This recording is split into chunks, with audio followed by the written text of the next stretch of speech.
Monday morning எந்திரிச்சதுலேருந்து மழை தான். Evening வரைக்கும் மழை பெஞ்சிட்டே இருந்தது. அன்றைக்கி ஈவினிங்கே நாங்கள் வந்து ஊருக்கு கிளம்பிட்டோம். ஹஸ்பண்ட் வந்து ட்ரெயின் ஏற்றி விட்டு கிளம்பி போயிட்டாங்க. நானும் பாப்பாவும் தனியாகவே வந்துட்டோம். வந்ததும் வீட்டில் வந்து பார்த்தோன்னா, இந்த முருங்கைக்கீரை வச்சு அம்மா சாப்பாடு மாதிரி செஞ்சுருந்தாங்க. இது கஞ்சின்னு சொல்லுவாங்க. இதுக்கு துவையல் வச்சு சாப்பிட்டோம் அப்படின்னா சூப்பராக இருக்கும். வச்சு சாப்பிட்டுட்டு அன்றைக்கி வந்து எங்கள் ஊர் பக்கம் வந்து சிஎம் வந்து வந்திருந்தாங்க. அதை வந்து லைவாக வந்து நான் டிவியில் தான் வந்து பார்த்துட்டு இருந்தேன். இந்த கருப்பு திராட்சை வந்து ஊர்லேயே வாங்கி வச்சுருந்தேன். அங்கே வச்சுட்டு வந்திருந்தேன். அழுகி போயிடும்னு சொல்லிட்டு இங்கே எடுத்துகிட்டு வந்திருந்தேன். இங்கேயும் வச்சு யாருமே சாப்பிடவே இல்லை. சரி ஜூஸாக போடலாம் அப்படின்னு சொல்லிட்டு ஜூஸ் போட்டு தங்கச்சிக்கு வந்து கொடுத்து விட்டாங்க. அவள் ஒர்க் போகிறா இல்லையா, அவள் குடிச்சுப்பா அப்படின்னு சொல்லி கொடுத்து விட்டாச்சு. ஈவினிங்கில் இங்கே எப்போவுமே பார்த்தோம் அப்படின்னா பிளாக் டீ தான் வந்து போடுவோம். அம்மா வந்து போட்டு வச்சுட்டாங்க. லைட்டாக சூடு வந்து ஆறிட்ட மாதிரி இருந்துச்சு.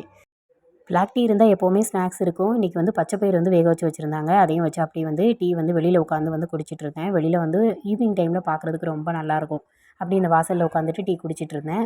அப்படியே வந்து எல்லா வேலையும் முடிஞ்சுது. பாத்திரம் மட்டும் கழுவ வேண்டி இருந்துச்சு. நானே கழுவிடுறேன்னு சொல்லிட்டு நான் கழுவ உட்காந்துட்டேன். இங்கே வந்து சிங்க் இல்லை, வெளியில் போட்டு தான் கழுவணும். எல்லாத்தையும் கழுவி எடுத்து வச்சுட்டு பாத்திரம் விளக்குன இடத்தையும் எல்லாத்தையும் வந்து க்ளீன் பண்ணி விட்டேன்.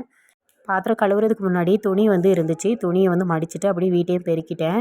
எல்லா வேலையும் முடிச்சாச்சு. இனிமேல் குளிச்சுட்டு இருந்தோம் அப்படின்னா பாப்பா வெளியில் விளையாட போயிருக்கா. வந்துட்டா அப்படின்னா அவளுக்கு சாப்பாடு கொடுக்குறது தான்.